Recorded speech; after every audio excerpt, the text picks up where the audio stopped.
Hello everyone and welcome to my nerdy little corner of the internet. Ursula's return is right around the corner, and so it is time for my ultimate draft guide.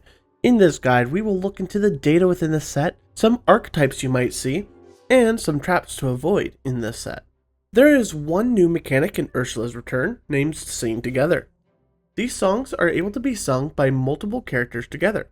This also includes your teammates' characters, meaning if you're playing Two-Headed Dragon or a similar format, these songs could be sung with their characters as well.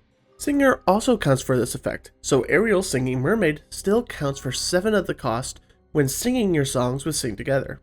You are still able to sing the song with just one character, but these cards are incredibly expensive, so you would need to be using an expensive character or a high singer card to sing this by itself. So far, all the songs we sing together have the same cost as its normal playing cost. However, the way this ability is written onto the card leaves design room for sing together costs to be different from the playing cost in the future. The overarching theme for this set is damage and strength. The set has a large amount of healing and strength modification, as well as cards that care about the strength of your characters and the strength of your opponent's characters.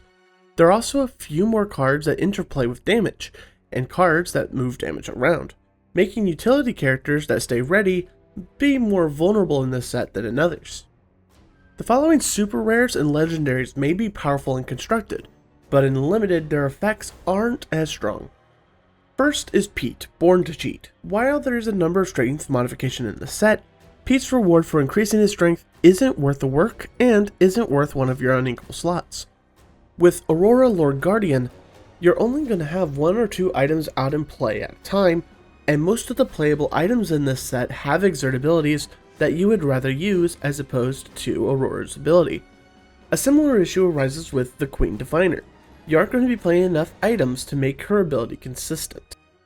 Hades, Foul Player, requires you to have a combination of characters with the same name to create that strong value play, and you will most likely not get that interaction.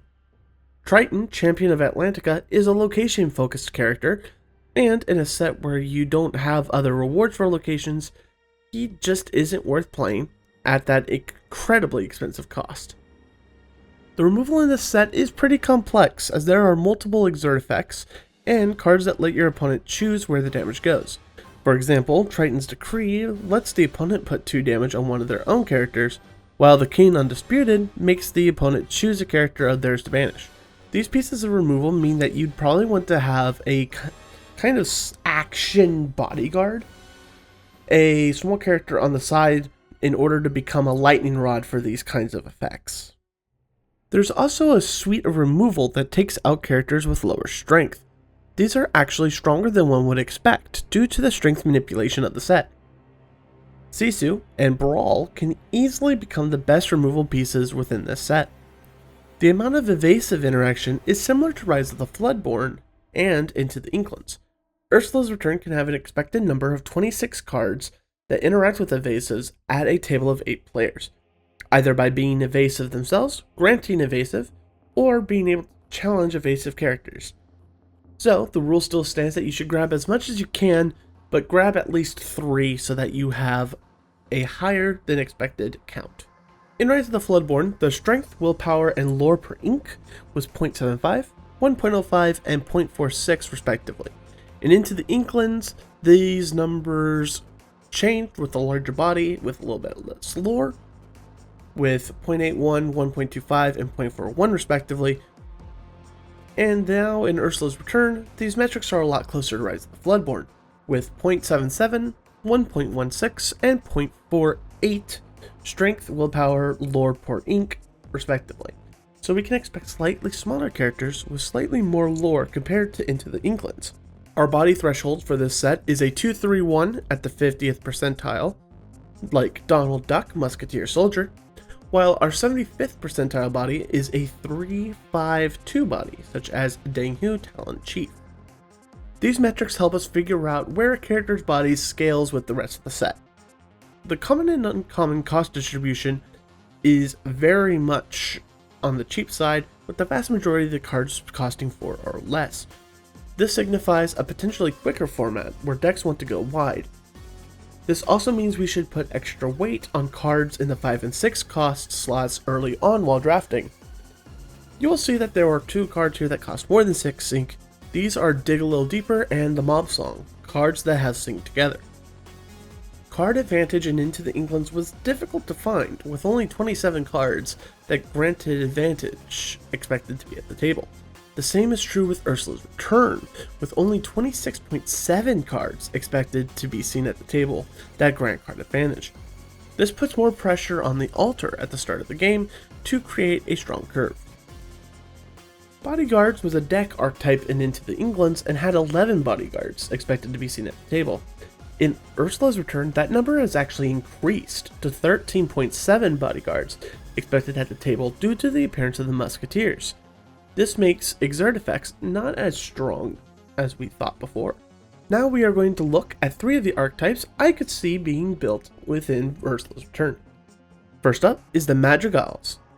The deck requires a little bit of help in the rare slot, with Alma Madrigal being a key piece, as well as Mirabelle Madrigal, the super rare. But this could be a fun and flavorful deck, as they interact pretty well with each other, with small synergies such as granting Camila Challenger, questing with just Isabella, playing Tia Peppa to exert a character, then playing Dolores to draw a card, then challenge the exerted character with Camila. The Heroes deck has a couple different routes, but my favorite is the aggro route, with high lore heroes, some bodyguards, then having fill in play to get the lore on the play of all of your other characters. My final favorite archetype is the Big Strength deck, using cards like Vitalosphere to increase the strength of your characters, then having rewards like Li Shang, Flynn Rider, and the Snuggly Duckling to outvalue your opponent. Now to look at each ink and what my favorite common, uncommon, and rare is from each ink. Starting with Amber, my favorite common is Cogsworth, Major Domo. Being able to decrease the strength of an opposing character every turn, and not only for your turn, but for a whole round, can create an issue for the opponent. My favorite uncommon is Julieta Madrigal, Excellent Cook. She is a Madrigal, which is a meaningful subtype, and her ability is going to be viable at any point of the game, especially if you draft the Milan or Beast, which interplay with damage. I'm not really a fan of many of the Amber rares, but my favorite is Ursula, Eric's Bride. Being able to pick out an opponent's actions, items, or locations from hand, and knowing what's in your opponent's hand isn't as strong and limited as it is in Constructed, but there can still be some value in seeing what's coming next. In Amethyst, my favorite common is Dolores Madrigal, Easy Listener. Your opponent will more likely than not have an exerted character in play, and having a tier 2 body that replaces itself is fantastic for 4 ink. In Uncommon is Flotsam, Ursula's baby. If Hey Hey Persistent Presence has taught us anything, is that cheap persistent characters are powerhouses in Limited, and being a 3 cost 4/2 is fantastic for this kind of character. My favorite rare is Isabella Madrigal, Golden Child. She is evasive and can threaten 4 lore a turn, which is a scary clock with a 4 willpower evasive. My favorite common in Emerald is Jacques, Connoisseur of Climbing. Granting Reckless to an opposing character could be a strong effect when put on a body, and the rest of the commons in the Emerald aren't that great. My favorite uncommon in Emerald is Pegasus Cloud Racer. On his own, he is a great evasive, and he has 2 shift targets that are playable in this set, so his shift trigger is possible to trigger. My favorite rare is We Don't Talk About Bruno.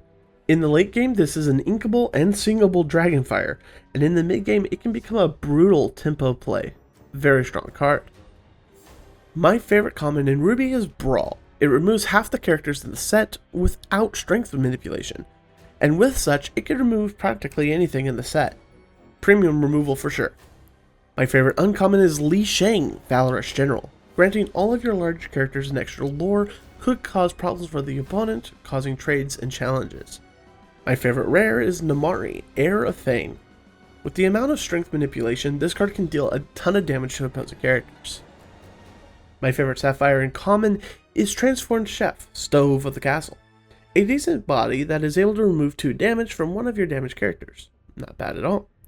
My favorite uncommon is Olaf, Carrot Enthusiast. His ability can become insane with super support, even with a little bit of strength manipulation, can make all the other characters on board massive for challenging. Most of these Sapphire rares are pretty bad for limited, but I would say Prince Philip Gallant Defender is the best of them. Support is a really good ability in limited, and giving other characters resist is pretty good. My favorite steel common is Chang Po, Imperial Soldier. Dude is just a massive bodyguard to keep your questers safe. My favorite uncommon is Chi Fu, Imperial Advisor. 3 lore is insane, and even if you get that once, he's worth playing. Then with the healing, damage moving, and bodyguards in the set, you can build your deck to where he can keep healthy for multiple turns. Finally, my favorite rare is Philoctetes, No Nonsense Instructor. There are tons of heroes in this set, and gaining free lore just for playing them is great. And don't forget, he also gives them Challenger 1, which could be key in niche situations. That is all I have for you today. Please let me know how you do on your Ursula's Return draft and sealed events. If you found this information helpful, please make sure to like and subscribe to see more videos going into the data and math of Disney Lorcana. Goodbye.